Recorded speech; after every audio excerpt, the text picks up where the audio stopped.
So yeah, Elon tweeted out that Tesla Solar just relaunched. Let me know what you think. Quote, with the new lower Tesla pricing, it's like having a money printer on your roof if you live in a state with high electricity costs. Still better to buy, but the rental option makes the economics obvious. Of course it does. Added So, savings is on by default yet again. what? You know how he likes to calculate the prices with savings on his websites? It's on Oh, again by default. oh, right. Yeah. Um, yeah, so he says you can save $500 a year, and these are not the solar shingles. These are the solar panels that are attached to your roof. And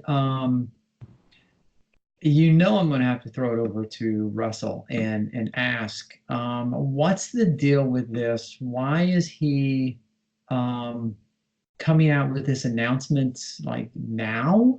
Is there any particular reason? Are they really prepared to do this? Are they prepared to do this? Is that Yeah. thank you, See, Casey. the thing is, I Everybody prepared myself. I'm already empty. everybody take a drink. So I don't have the corporate spreadsheet, but I gotta think that this doesn't pencil out. This is Elon trying to avoid the lawsuit that he's facing in next month, that he didn't buy Solar City for any normal reason. He bought it to bail himself and his cousins out. That's what I think that's probably a good portion of this. I mean, $50 a month for a basic 3.8 kilowatt system, it's not bad. You know what I mean? Like, that's okay. You know, like that's not, that could work. But the idea that you can cancel it at any time, oh, wait, but there's a catch.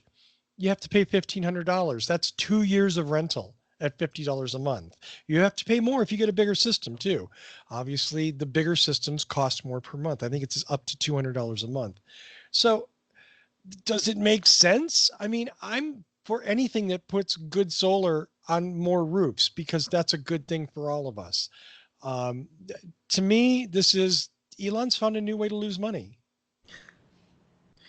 Yeah, I'm glad you mentioned the next month's what deposition Yeah. or whatever, because I read an article about that, and I read one article that mentioned it, and for the life of me, I couldn't find it again, and I was starting to believe that I hallucinated it. But yeah, in that article, and it's all speculation, of course, but the speculation was they bought Solar City to bail out his what is it, cousin, brother-in-law, Cousins. his cousin, And and himself. and was not doing anything substantial with solar. It was almost dead. Yeah. And now he is going to be called in for a deposition to validate why he actually bought it. So a month before then, he announces this, has a product, can do sales on the website. So he can walk in, he can stroll into the deposition and say, well, what are you talking about? Didn't you know that we're renting solar panels? Well, look, we have 1,500 orders on our website. People are buying our product. What do you mean we're not taking this seriously?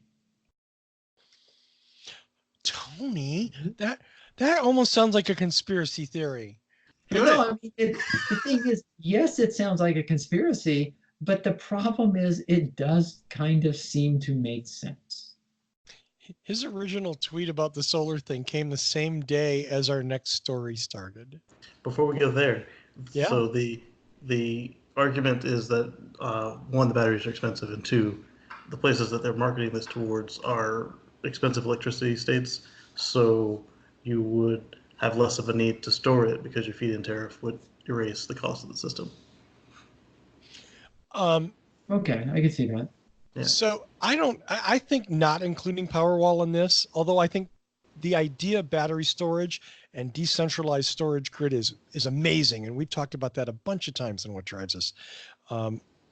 But I think the idea of not including Powerwall in this makes so much sense. In fact, frankly, that I'm trying to figure out why Elon didn't automatically include 2 Powerwalls with every system as a way to lose even more money.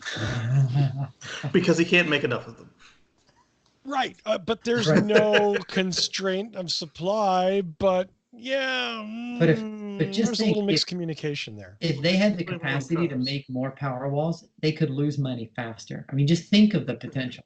I don't know that Powerwall as a product loses money. The problem is, when I was there, there was a years-long backlog on Powerwall. Mhm. Like they had all these deposits, but they weren't shipping it. And we know why, because they were putting all the batteries in cars. Right. But Especially the Model 3. especially Casey's Model X. No, Yeah. no, No, my I Model have a 3. 650. His Uh-huh. Model 3. It's I got Coughlin's- all the batteries in my car. It's Coughlin's fault. And You you took know, away my and, Powerwall, man. and I don't know, and taking food out of the mouth of Tesla perhaps, but not a lot of people realize that there is competition to the Powerwall. There are other companies that make home storage.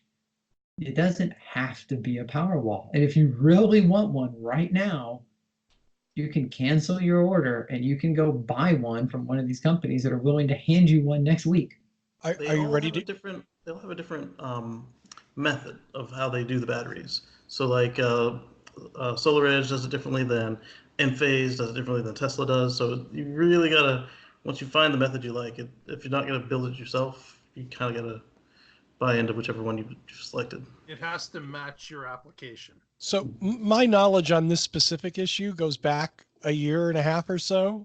It might be antiquated, but at the time, here, I'm going to say something good about Tesla. Are you ready? Yeah. Hold on to your pants. At the time, the Powerwall was arguably the best product on the market. For instance, here in California, the big competing product sold by the big solar companies is a product by LG.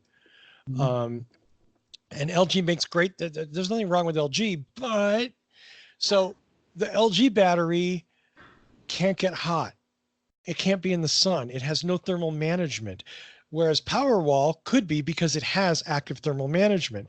So imagine trying to sell something to a person in California that can't overheat or it'll explode. Now, needless to say, LG sold batteries out here, and I know there was like a couple of people that were actually trying to make custom coolers for them and stuff. It's crazy. But so at the time, the Powerwall was a legitimately good product. It was just expensive, and it doesn't pencil out, as they say. You're not going to save money by buying a Powerwall. Powerwall buys independence from the grid. That's what it buys. It doesn't save you any money. And everybody wants, if I have batteries, I'll save money. No. Unless you're in Australia or someplace where it's just astronomically insane. Otherwise, like you said, it's only going to save you, like in my case, in the South Carolina house, we had a minimum of an hour to 4 hours without power every month. And it would be just convenience. Like we're not sweating, we're not having to risk rebuying everything in the freezer, that sort of thing. Mm-hmm. And if a hurricane hits, you don't have to evacuate every single time. We probably still would. Same thing in Florida. Our power went out a couple times a month at least. Mhm. And to have something like Powerwall just for an hour or 2 hours or 3 hours would have been fantastic. Yeah. We sat in the dark and sweat because Yep. that's who we are.